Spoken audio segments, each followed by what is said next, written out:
আজিৰ এই ভিডিঅ'টিত আমি ভগ্নাংশ কাক বোলে, ভগ্নাংশ কেই প্ৰকাৰৰ, কি কি সদৃশ ভগ্নাংশ কাক কয়, অসদৃশ ভগ্নাংশ কাক কয়, গোটেইবোৰ আমি আলোচনা কৰিম। ঠিক আছে, গতিকে ভিডিঅ'টো মনোযোগেৰে শেষলৈকে চাই থাকিবা। যে ভগ্নাংশ ৰিলেটেড কুৱেশ্যন প্ৰায়ভাগ কম্পিটিটিভ এক্সামতে আহি থাকে। ঠিক আছে, গতিকে সকলো ধৰণৰ কম্পিটিটিভ এক্সামৰ কাৰণে এই ভিডিঅ'টো বহুত বেছি ইম্পৰ্টেণ্ট হয়।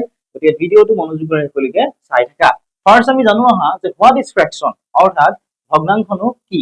ঠিক আছে, চোৱা, a fraction represents a part of a whole, অৰ্থাৎ ভগ্নাংশই কি বুজায়, এটা সম্পূৰ্ণ বস্তুৰ অংশ বুজায়। ঠিক আছে, ভগ্নাংশ কি বুজায়, এটা সম্পূৰ্ণ বস্তুৰ অংশ বুজায়।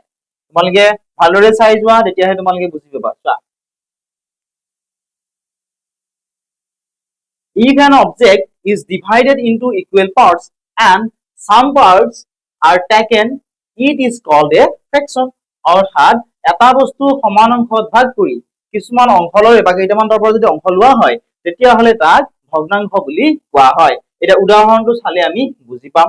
যেনে চোৱা, উদাহৰণ হিচাপত চোৱা, এইটোক আমি কেনেদৰে মাতিব পাৰো। চোৱা, ইয়াত কি লিখা আছে, চোৱা, মই ধুনীয়াকৈ লিখি দিছো। ইয়াতে ওপৰত 1 আছে, তলত কিমান আছে, 4, হয়নে?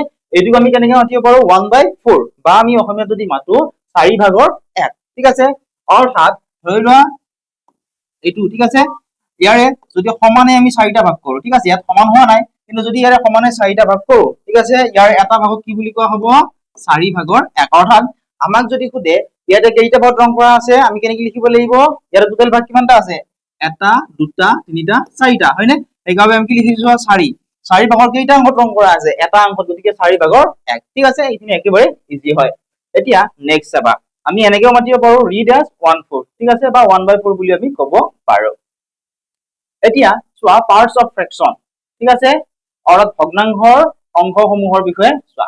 ইয়াত উদাহৰণ এটা দি থোৱা আছে। চোৱা, ইয়াতে কিমান লিখা আছে, চোৱা, 3/5। ঠিক আছে, কিমান লিখা আছে, 3/5, বা আমি এনেকৈ ক'ব পাৰো যে 5/3। ঠিক আছে, ইয়াতে এই যিটো 5/3 আছে, চোৱা, 5/3 বা 3/5, এই 5/3 3 is called numerator। ঠিক আছে, অৰ্থাৎ ওপৰত যিটো আছে এইটো কি বুলি কোৱা হয়, নিউমাৰেটৰ, আৰু অসমীয়াত হলে কি হ'ব, এইটো লব বুলি কোৱা হয়। ঠিক আছে, এইটো কি বুলি কোৱা হয়, লব বুলি কোৱা হয়, আৰু ইংলিছত ক'লে নিউমাৰেটৰ বুলি কোৱা হয়। ঠিক আছে, অৰ্থাৎ ভগ্নাংশৰ ওপৰত যিটো থাকে এইটো কি হয়, লব বা নিউমাৰেটৰ। একেধৰণে তলত যিটো থাকে, ঠিক আছে, এইটো কি বুলি কোৱা হয়, হৰ। গতিকে মনত ৰাখিব লাগিব, ওপৰতো কি হয়, লব, তলৰটো কি হয়, হৰ। ঠিক আছে, গতিকে চোৱা, নিউমাৰেটৰ আৰু ডিনমিনেটৰ। ঠিক আছে, ওপৰতো কি হয়, নিউমাৰেটৰ, তলৰটো কি হয়, ডিনমিনেটৰ। ঠিক আছে, এইখিনি তোমালোকে মনত ৰাখিবই লাগিব। ঠিক আছে, চোৱা, লব মানে ওপৰৰ সংখ্যা, নিউমাৰেটৰ মিন্স আপাৰ নাম্বাৰ। ঠিক আছে, মই আৰু এবাৰ কৈ দিছো। চোৱা, যদি আমি এটা ভগ্নাংশ লওঁ 8/5 বা 5/8, এই ভগ্নাংশটোৰ চোৱা, লব মানে কি হয়, ওপৰৰ সংখ্যা, অৰ্থাৎ এইটো কি হ'ব, লব হ'ব। ঠিক আছে, এইটো কি হ'ব, লব, নিউমাৰেটৰ হ'ব। আৰু ডিনমিনেটৰ মিন্স লৱাৰ নাম্বাৰ, অৰ্থাৎ হৰ মানে হৈছে তলৰ সংখ্যা, অৰ্থাৎ এইটো হৈছে ডিনমিনেটৰ, অৰ্থাৎ হৰ। ঠিক আছে, আশা কৰিছো লব হৰৰ ৰিলেটেড যিখিনি আছিলে সেইখিনি তোমালোকে ধুনীয়াকে বুজি পালা। এতিয়া চাবা, নেক্সট ভগ্নাংশৰ প্ৰকাৰসমূহ চাম, এইখিনি ইম্পৰ্টেন্ট হয়। ঠিক আছে, এইখিনি তোমালোকে জানিবই লাগিব, কাৰণ প্ৰকৃত ভগ্নাংশ কাক কয়, অপ্ৰকৃত ভগ্নাংশ কাক কয়, এইবিলাক যদি তোমালোকে জানা, তেতিয়া তোমালোকৰ পৰীক্ষাত তোমালোকৰ ধুনীয়াকে ভগ্নাংশ ৰিলেটেড যিকোনো কুৱেশ্যন দিলে ধুনীয়াকে তোমালোকে উলিয়াবলৈ পাৰিবা। এতিয়া আমি প্ৰথমতে শিকিম যে প্ৰপাৰ ফ্ৰেকশ্যননো কাক কয়, অৰ্থাৎ অসমীয়া হৈছে প্ৰকৃত ভগ্নাংশ কাক কয়। When numerator is smaller than denominator, it is called proper fraction, অৰ্থাৎ যেতিয়া লব হৰতকৈ সৰু হয়। ঠিক আছে, যেতিয়া লবটো কি হয়, হৰতকৈ সৰু হয়, তাক কি বুলি কোৱা হয়, প্ৰকৃত ভগ্নাংশ বুলি কোৱা হয়। উদাহৰণ হিচাপত চোৱা, এটা যদি আমি ভগ্নাংশ লওঁ, যেনে ইয়াত 7/2 দিয়া আছে, হয়নে? আমি বেলেগ এটাকে ললো। চোৱা, আমি বেলেগ আৰু কি ল'ব পাৰো, তোমালোকে চোৱাচোন, আমি বেলেগ ল'ব পাৰো। চোৱা, যেনে চোৱা, আমি 8/4 লিখিলো। ঠিক আছে, বা 4/8 লিখিলো। ঠিক আছে, ইয়াতে তোমালোকে চোৱা, আমাক কি কৈছে, যেতিয়া লবটো, যেতিয়া এইটো লব হয়, যেতিয়া এই লবটো, ঠিক আছে, হৰতকৈ কি হয়, সৰু হয়, এইটো হৰ, হয়নে? হৰতকৈ কি বুলি কৈছে, সৰু হয়, তাক কি বুলি কয়, প্ৰকৃত ভগ্নাংশ বুলি কয়। অৰ্থাৎ এইটো কি হ'ব, প্ৰকৃত ভগ্নাংশ। আমি কেনেকে গম পাব লাগিব প্ৰকৃত ভগ্নাংশ বুলি, আমি চাব লাগিব যে হৰতকৈ যদি লবটো সৰু থাকে, তেতিয়াহ'লে সেইটো প্ৰকৃত ভগ্নাংশ হ'ব। ঠিক আছে, আশা কৰিছো প্ৰকৃত ভগ্নাংশ কাক কয় তোমালোকে ধুনীয়াকে বুজি পালা। এতিয়া তোমালোকে ধুনীয়াকৈ মনত ৰাখিব লাগিব, দেখিলে ভগ্নাংশ দেখিলেই গম পাব লাগিব যে এইটো প্ৰকৃত ভগ্নাংশ হয় নে নহয়। ঠিক আছে, এতিয়া আমি নেক্সট চাম অপ্ৰকৃত ভগ্নাংশনো কাক কয়। চোৱা, অপ্ৰকৃত ভগ্নাংশক ইংলিছত কোৱা হয় ইমপ্ৰপাৰ ফ্ৰেকশন বুলি। মনত ৰাখিবা, অপ্ৰকৃত ভগ্নাংশক ইংলিছত কি বুলি কোৱা হয়? ইমপ্ৰপাৰ ফ্ৰেকশন। চোৱা, when numerator is greater than denominator it is called improper fraction। অৰ্থাৎ চোৱা, যেতিয়া লবটো হৰতকৈ ডাঙৰ হয়, ঠিক আছে, যেতিয়া কি হয় লবটো হৰতকৈ ডাঙৰ হয় তাক অপ্ৰকৃত ভগ্নাংশ বুলি কোৱা হয়। ইয়াত এক্সাম্পল এটা ইতিমধ্যে মই লিখি দিছো, তথাপিও মই আৰু এটা লিখি দিছো তোমালোকে চাব পৰা। যেনে চোৱা, এই ভগ্নাংশটোকে আমি লিখিলো, ঠিক আছে। এই ভগ্নাংশ তোমালোকে মন কৰা, এই ভগ্নাংশটোৰ এইটো হৈছে লব, ঠিক আছে, এইটো লব আৰু এইটো হৈছে হৰ, ঠিক আছে। আমাক কৈছে যে যেতিয়া এই লবটো হৰতকৈ ডাঙৰ হয়, চোৱা এই লবটো কি হয় হৰটোতকৈ ডাঙৰ হয়, ঠিক আছে। হৰটোতকৈ লবটো যদি ডাঙৰ থাকে সেইটো কি বুলি কোৱা হয়? অপ্ৰকৃত ভগ্নাংশ বুলি কোৱা হয়, আৰু ইংলিছত ইমপ্ৰপাৰ ফ্ৰেকশন বুলি কোৱা হয়। আশা কৰিছো ধুনীয়াকে তোমালোকে এইখিনি বুজি পালা, ঠিক আছে। যদি বুজি পোৱাত কিবা অসুবিধা হৈছে ৰিপিট কৰি আৰু এবাৰ তোমালোকে চাবা, ঠিক আছে। এইখিনি ইম্পৰ্টেন্ট হয়, তোমালোকৰ এইখিনি জানি আহিলেহে তোমালোকে ফ্ৰেকশনৰ ৰিলেটেড যিকোনো কুৱেশ্যন দিলে, ঠিক আছে, তোমালোকে ধুনীয়াকে উলিয়াবলৈ পাৰিবা। এতিয়া আমি নেক্সট চাম। এতিয়া আমি মিক্স ফ্ৰেকশননো কি হয়, ঠিক আছে। মিক্স ফ্ৰেকশন মানে অসমীয়াত হৈছে মিশ্ৰ ভগ্নাংশনো কি হয় সেয়া আমি জানো আহা। মিশ্ৰ ভগ্নাংশ কাক কয় বা মিশ্ৰ ভগ্নাংশনো কি হয়? A mixed fraction contains a whole number and a fraction together। অৰ্থাৎ মিশ্ৰ ভগ্নাংশত কি থাকে? এটা পূৰ্ণ সংখ্যা আৰু এটা প্ৰকৃত ভগ্নাংশ থাকে। এতিয়া পূৰ্ণ সংখ্যা কাক কয় সেয়াও জানিব লাগিব। প্ৰথমতে আমি জানো আহা, মই তোমালোকক আগতে শিকাই দিছিলো ধুনীয়াকে যে স্বাভাৱিক সংখ্যা কাক বোলে? গণনা কৰিবলৈ ব্যৱহাৰ কৰা সংখ্যাবোৰক কি বুলি কোৱা হয়? স্বাভাৱিক সংখ্যা গণনা কৰিবলৈ আমি কোনবোৰ ব্যৱহাৰ কৰো? 1 2 3 4, হয় নে? এইবিলাক কি হয়? 4 5 6 7 8 9 10 এইবিলাক কি হয়? গণনা কৰিবলৈ ব্যৱহাৰ কৰো, গতিকে এইবোৰ কি হ'ব? স্বাভাৱিক সংখ্যা। একেধৰণে পূৰ্ণ সংখ্যা হলে আগত কি থাকিব?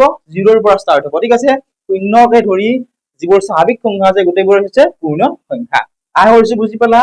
গতিকে মিশ্ৰ ভগ্নাংশত কি থাকে? এটা পূৰ্ণ সংখ্যা থাকে আৰু এটা প্ৰকৃত ভগ্নাংশ থাকে। প্ৰকৃত ভগ্নাংশ কি কয় কি হয় আৰু এবাৰ আমি চাওঁ আহা, এতিয়া তোমালোকে ধুনীয়াকে বুজি পাবা। যেতিয়া লবটো হৰতকৈ সৰু হয় তাক কি কয়? প্ৰকৃত ভগ্নাংশ বুলি কোৱা হয়। চোৱা, যেতিয়া কি হয় লবটো এই হৰটোতকৈ কি হয় সৰু হয় তাক কি বুলি কোৱা হয়? প্ৰকৃত ভগ্নাংশ বুলি কোৱা হয়। এতিয়া মিশ্ৰ ভগ্নাংশৰ ক্ষেত্ৰত কি আছিলে? চোৱা, মিশ্ৰ ভগ্নাংশত কি আছিলে? এটা পূৰ্ণ সংখ্যা থাকিব লাগিব আৰু এটা প্ৰকৃত ভগ্নাংশ, ঠিক আছে। এতিয়া চোৱা, উদাহৰণ হিচাপত এইটো চোৱা, এইটো উদাহৰণ ধুনীয়াকে লিখা আছে। চোৱা, ইয়াতে এই যিটো 2 আছে, মই ইয়াত লিখি দিছো। চোৱা, ইয়াতে কিমান লিখা আছে? 2 সমস্ত 3 ভাগৰ 1, ঠিক আছে, এইটো লিখি লৈছো 2 সমস্ত 3 ভাগৰ 1। ইয়াতে যে এই যে 2টো আছে, এই 2টো কি হয়? 2টো হৈছে এটা পূৰ্ণ সংখ্যা, ঠিক আছে, কাৰণ শূন্যকে ধৰি যিবোৰ স্বাভাৱিক সংখ্যা আছে গোটেইবোৰ কি হয়? পূৰ্ণ সংখ্যা। 2টো কি হ'ব? পূৰ্ণ সংখ্যা। গতিকে মিশ্ৰ ভগ্নাংশত কি থাকে? এটা পূৰ্ণ সংখ্যা থাকে, এইটো হৈছে সেই পূৰ্ণ সংখ্যাটো, আৰু এটা কি থাকে? প্ৰকৃত ভগ্নাংশ থাকে। প্ৰকৃত ভগ্নাংশ কি আছিলে? যি ভগ্নাংশৰ কি হয় হৰতকৈ লবটো সৰু হয় সেইটো প্ৰকৃত ভগ্নাংশ, গতিকে এইটো কি হয়? প্ৰকৃত ভগ্নাংশ। অৰ্থাৎ এই গোটেইটো কি হয়? এটা মিশ্ৰ ভগ্নাংশ। আশা কৰিছো মিশ্ৰ ভগ্নাংশ কি হয় বা মিশ্ৰ ভগ্নাংশ কেনেকৈ গঠিত হয় সেয়া তোমালোকে ধুনীয়াকে বুজি পালা। এতিয়া আমি নেক্সট চাওঁ আহা। এতিয়া আমি একক ভগ্নাংশনো কি হয় সেয়া চাওঁ আহাচোন। একক ভগ্নাংশ, when numerator is 1 it is called unit fraction। কি কৈছে চোৱা, when numerator is 1 it is called unit fraction। অৰ্থাৎ যেতিয়া লবটো কি হয় 1 হয় তাক কি কয়? একক ভগ্নাংশ বুলি কয়। অৰ্থাৎ চোৱা, এইটো ভগ্নাংশ, এইটো ভগ্নাংশ, 8 ভাগৰ 1, এই 8 ভাগৰ 1ৰ ইয়াতে তোমালোকে চোৱাচোন এইটো কি হয়? 1 হয়, হয়নে? গতিকে আমাক সেইটোৱে কৈছে যেতিয়া লবটো কি হয় 1 হয় তেতিয়া তাক কি বুলি কোৱা হয়? একক ভগ্নাংশ বুলি কোৱা হয়। একেবাৰে চিম্পল, ঠিক আছে। চোৱা, যিবোৰ ভগ্নাংশৰ লব সদায় 1 হয় তাক একক ভগ্নাংশ বোলে, এনেকৈ তোমালোকে মনত ৰাখিব পাৰা, ঠিক আছে। এইটো লাইন মনত ৰাখিলে হৈ গ'ল। একক ভগ্নাংশ কাক বোলে? যিবোৰ ভগ্নাংশৰ যিটো লব থাকে, ওপৰত যিটো থাকে ভগ্নাংশটোৰ, সেইটো যদি 1 থাকে তাক কি বুলি কোৱা হয়? একক ভগ্নাংশ বুলি কোৱা হয়, ঠিক আছে।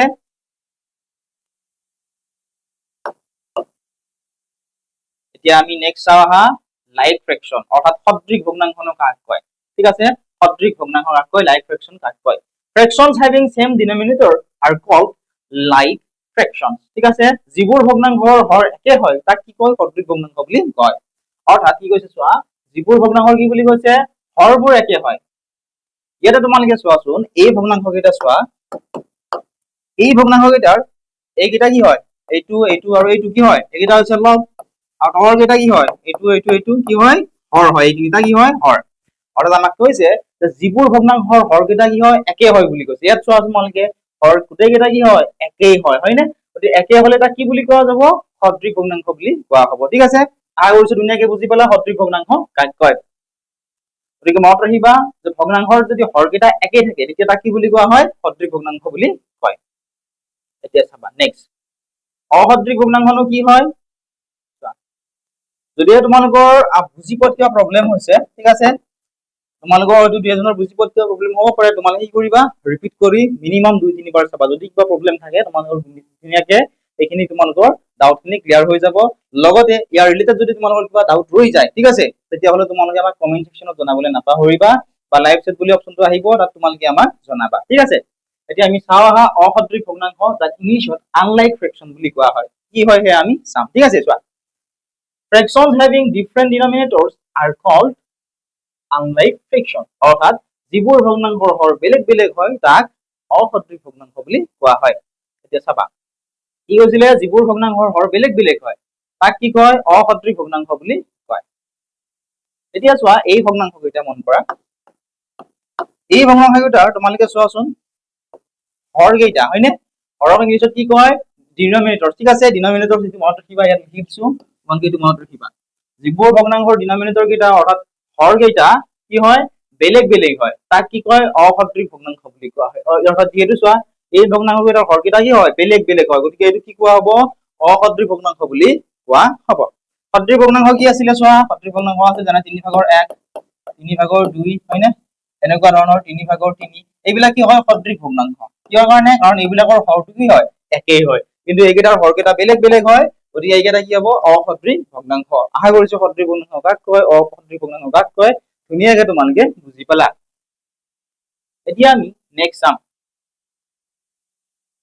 ইকুইভ্যালেন্ট ফ্ৰেকশন কাক কয় সমতুল্য ভগ্নাংশনো কাক কয় ঠিক আছে তোমালোকে ধুনীয়াকে চাই যোৱা সমতুল্য ভগ্নাংশনো কাক কয় আশা কৰিছো এইখিনি তোমালোকে ধুনীয়াকে বুজি পালা এনেকুৱা ধৰণৰ কুৱেশ্যন বিলাকে তোমালোকৰ আহিব ঠিক আছে অৰ্থাৎ এইখিনি তোমালোকে ধুনীয়াকে জানিবই লাগিব এইখিনি জানিলেহে তোমালোকে ফ্ৰেকশনৰ ৰিলেটেড যিবোৰ কুৱেশ্যন দিব ধুনীয়াকে আনসাৰসমূহ উলিয়াবলৈ পাৰিবা এতিয়া আমি চাম সমতুল্য ভগ্নাংশ কাক কয় equivalent ফ্ৰেকশন fractions having same value are called equivalent fraction অৰ্থাৎ যিবোৰ ভগ্নাংশৰ মানকেইটা কি হয় একেই হয় ঠিক আছে কি হৈছে চোৱা যিবোৰ ভগ্নাংশৰ মানকেইটা কি হয় একেই হয় তাক কি কয় সমতুল্য ভগ্নাংশ বুলি কয় এটা এক্সাম্পলৰ সহায়ত বুজিবলৈ চেষ্টা কৰো আহা চোৱা ইয়াতে চোৱাচোন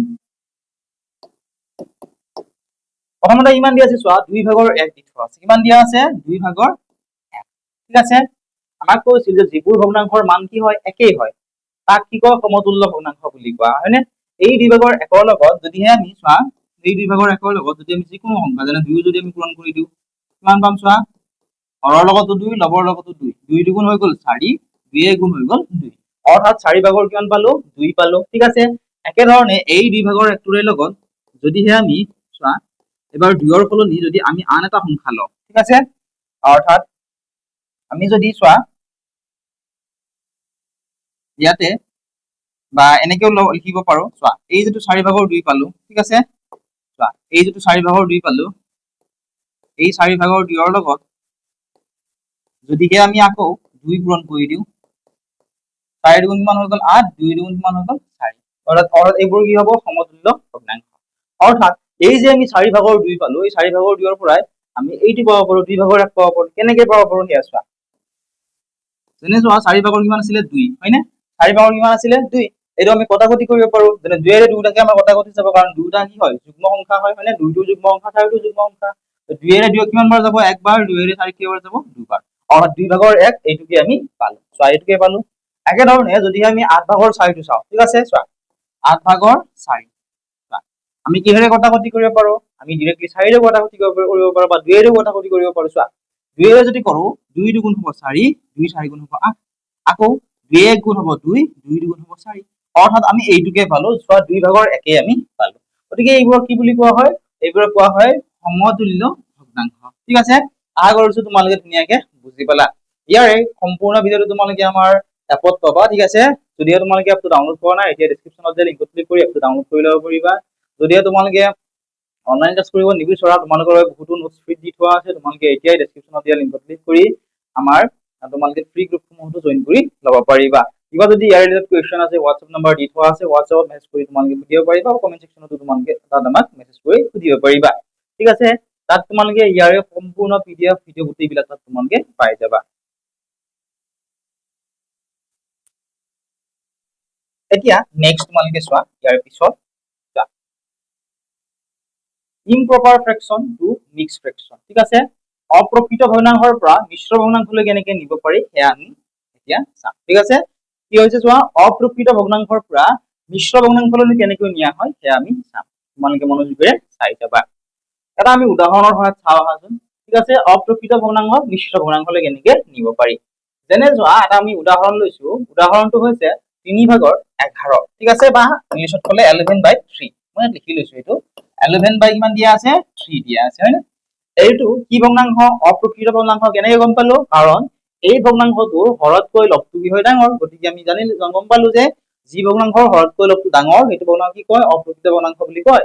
আৰু এই অপ্ৰকৃত ভগ্নাংশটোকে আমি মিশ্ৰ ভগ্নাংশলৈ কনভাৰ্ট কৰিব পাৰো। কেনেকে পাৰো সেয়া তোমালোকে চোৱা। আমি হৰণ কৰিব পাৰো। চোৱা, ইয়াতে যিটো হৰ আছে হৰেৰে লবটো হৰণ কৰি দিয়া, আৰু 3ৰে কিমান বাৰ যাব? 3 বাৰ। ঠিক আছে, 3 3 গুণ 9, ইয়াতে কিমান হৈ গ'ল? 2। অৰ্থাৎ আমি এইটো কেনেকে লিখিব পাৰো? এতিয়া আমি কেনেকে লিখিব পাৰো? আমি এনেকে লিখিব পাৰো যে 3 সমস্ত 3/2। কিমান পালো আমি? 3 সমস্ত 3/2। ঠিক আছে, এইটো কি ভগ্নাংশ আছিলে? এই গোটেইটো আছিলে এটা অপ্ৰকৃত ভগ্নাংশ। ঠিক আছে, কি ভগ্নাংশ আছিলে চোৱা? অপ্ৰকৃত ভগ্নাংশ আছিল, হয়নে? আৰু এইটোক আমি কি হলে পৰিৱৰ্তন কৰি দিলো? মিশ্ৰ ভগ্নাংশলৈ। ঠিক আছে, আকৌ যদি কেতিয়াবা তোমালোকে মিশ্ৰ ভগ্নাংশৰ পৰা অপ্ৰকৃত ভগ্নাংশলৈ দিব পাৰে, তেতিয়া তোমালোকে কেনেকে কৰিবা? ইয়াৰ পিছত আমি চাম। এতিয়া চাবা, বা ইয়াতে কৈ দিছো তোমালোকে চোৱা। ইয়াতে এইটো মিশ্ৰ ভগ্নাংশ আছে 3 সমস্ত 3/2। এইটো যদি আমি অপ্ৰকৃত ভগ্নাংশত নিব লাগে, তেতিয়াহ'লে আমি কি কৰিব লাগিব? এই দুটা পূৰণ, 3ৰ লগত 3 পূৰণ, 3 3 গুণ কিমান হ'ব? 9। এই 9টোৰ লগত, অৰ্থাৎ চোৱা ইয়াতে আমি এই যিটো তলত 3 আছে 3টো লিখি ল'ব লাগিব। তাৰপিছত চোৱা, 3ৰ লগত 3 পূৰণ, 3 3 গুণ কিমান হৈ গ'ল? 3 3 গুণ 9। আৰু ওপৰত যিটো থাকে, ঠিক আছে, এইটো কি কৰিব লাগিব? যোগ। 9 লগত 2 যোগ কৰিলে কিমান হ'ব? ইয়াতে 3, ইয়াতে 11। অৰ্থাৎ আমি চোৱা মিশ্ৰ ভগ্নাংশটোৰ পৰা এই অপ্ৰকৃত ভগ্নাংশটো আমি পালো। ঠিক আছে, ৰিপিট কৰি চাবা যদি তোমালোকৰ কিবা ডাউট ৰৈ গ'ল। ঠিক আছে, তেতিয়া তোমালোকে আৰু ভালদৰে বুজি পাবা।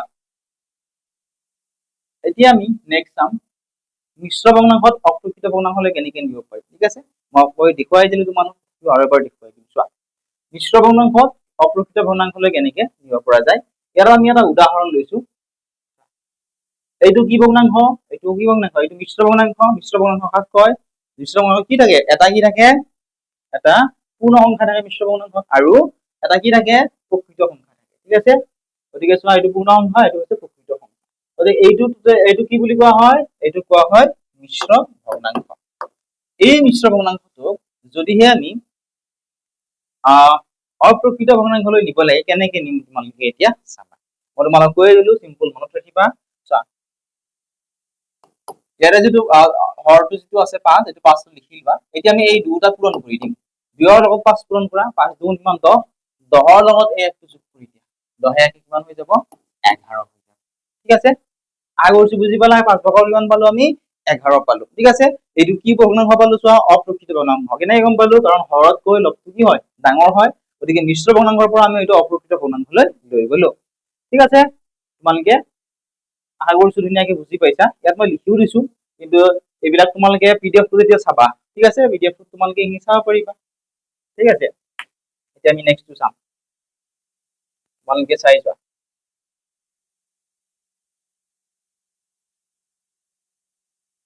নেক্সট এতিয়া আমি চাম যে ভগ্নাংশৰ সৰলীকৰণ, সিম্পলিফিকেশন অফ ফ্ৰেকশন। ঠিক আছে, ভগ্নাংশৰ সৰলীকৰণ কেনেকৈ কৰা হয়। ঠিক আছে, ইয়াৰ কিছুমান সূত্ৰও আছে, সেয়াও তোমালোকক কৈ দিম। তোমালোকে চোৱা।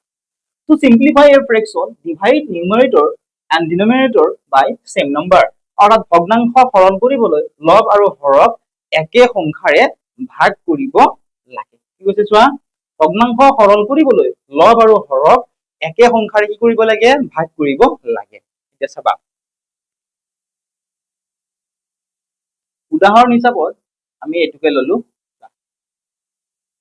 ইয়াতে কিমান আছে উদাহৰণটো কি দিয়া আছে আমাৰ চোৱা 18 ভাগৰ কিমান দিছে 12 মই ইয়াত লিখি দিছো কিমান দিয়া আছে 18 ভাগৰ 12 হয়নে এইটোকে আমি কটাকটি কৰিব পাৰো হয়নে চোৱা প্ৰথমতে আমি চোৱা ইয়াতে ডাইৰেক্টলি 6 এৰে ডিভাইড কৰি দিছে কিন্তু 2 এৰে 6 এৰে ডাইৰেক্টলি ডিভাইড নকৰি আমি 2 এৰেও কৰিব পাৰো ঠিক আছে যেনে চোৱা 2 6 গুণ কিমান হ'ব 12 ঠিক আছে 2 9 গুণ কিমান হ'ব 18 2 আকৌ চোৱা 6 আৰু 9 আছে গতিকে 2 এৰে চোৱা অকল 6 হে বাৰ যাব মই এবাৰ কৈছো চোৱা এতে কিমান আছিল 12 আছিল ইয়াতে আছিল 18 ভাগৰ 12 আছিল হয়নে এইটো আমি কিহেৰে হৰণ কৰিব পাৰো চোৱা ডাইৰেক্টলি আমি 6 এৰে কৰিব পাৰো ঠিক আছে 6 এৰে কৰিলে কেনেকৈ যাব 6 2 গুণ 12 6 3 গুণ 18 কিন্তু আমি এনেকৈ নকৰি এনেকৈ কৰিব পাৰো প্ৰথমতে আমি 2 এৰে কৰিম 2 এৰে 12 কিমান বাৰ যাব 6 বাৰ 2 6 গুণ 12 18 যাব 9 বাৰ এতিয়া চোৱা 2 এৰে 6 বাৰ যাব কিন্তু 9 টো বাৰ না যায় গতিকে 2 এৰে 12 নগলে আমি কিহেৰে চাম 2 এৰ পিছত কি পাম আমি 3 ঠিক আছে 3 এৰে 6 কেইবাৰ যাব দুবাৰ 3 এৰে 9 কেইবাৰ যাব তিনিবাৰ অৰ্থাৎ এই 3 ভাগৰ 2টি আমি পালো ঠিক আছে আই কৰিছো ধুনীয়াকৈ তোমালোকে বুজি পালা এনেকুৱা ধৰণে কি কৰা হয় চোৱা ভগ্নাংশৰ সৰলীকৰণ কৰা হয় নেক্সট আমি চাম ভগ্নাংশৰ তুলনা কম্পাৰিজন অফ ফ্ৰেকশন ঠিক আছে ভগ্নাংশৰ তুলনাৰ বিষয়ে আমি চাম ঠিক আছে তোমালোকে মনোযোগেৰে চাবা সেম ডিনোমিনেটৰ মানে কি আছিলে হৰ আছিলে ঠিক আছে ডিনোমিনেটৰ মানে কি আছিলে হৰ আছিলে গতিকে যদিহে একে হৰ থাকে যদিহে হৰকেইটা একে থাকে তেতিয়া কেনেকৈ কৰিব লাগিব চোৱা যাৰ লব ডাঙৰ সেই ভগ্নাংশ ডাঙৰ কি হৈছে চোৱা যদিহে কি হয় হৰকেইটা একে থাকে তেতিয়া আমি গম পাম যে যিটো লবটো ডাঙৰ হয় সেই ভগ্নাংশটো কি হ'ব ডাঙৰ হ'ব অৰ্থাৎ উদাহৰণৰ সহায়ত তোমালোকে চোৱা ইয়াতে চোৱা তোমালোকে হৰকেইটা কি হয় একে হয় ইয়াতে চোৱা 9 ভাগৰ 7 আৰু ইয়াতে 9 ভাগৰ 4 আছে হয়নে ইয়াত কি আছে চোৱা হৰকেইটা কি হয় একে আছে হয়নে তোমালোকে চোৱাচোন হৰকেইটা কি হয় একে আছে চোৱা ইয়াতেও 9 আছে হৰত ইয়াতেও 9 আছে যদিহে হৰকেইটা একে থাকে তেতিয়াহ'লে আমি ভগ্নাংশটো চাই গম পাব পাৰো যে কোনটো ডাঙৰ কোনটো সৰু কেনেকৈ পাব পাৰো যে হৰকেইটা যদি একে থাকে লবকেইটাৰ যিটো ডাঙৰ ঠিক আছে লবকেইটাৰ যিটো ডাঙৰ অৰ্থাৎ চোৱা ইয়াতে লবকেইটাৰ ইয়াতে 4 আছে ইয়াতে কিমান আছে 7 আছে ইয়াৰ কোনটো ডাঙৰ ডাঙৰ কোনটো চোৱা ডাঙৰ হৈছে 7 গতিকে কোনটো ভগ্নাংশ ডাঙৰ হ'ব 9 ভাগৰ 7 ভগ্নাংশটোৱে ডাঙৰ হ'ব ঠিক আছে এনেকৈ আমি চাব পাৰো আৰু বিভিন্ন পদ্ধতি আছে এইখিনি আমি নেক্সট ক্লাছত আমি আলোচনা কৰিম অৰ্থাৎ পাৰ্ট 2 আমি চাম ঠিক আছে এতিয়া তোমালোকে এইখিনি ধুনীয়াকৈ বুজিবা নেক্সট চোৱা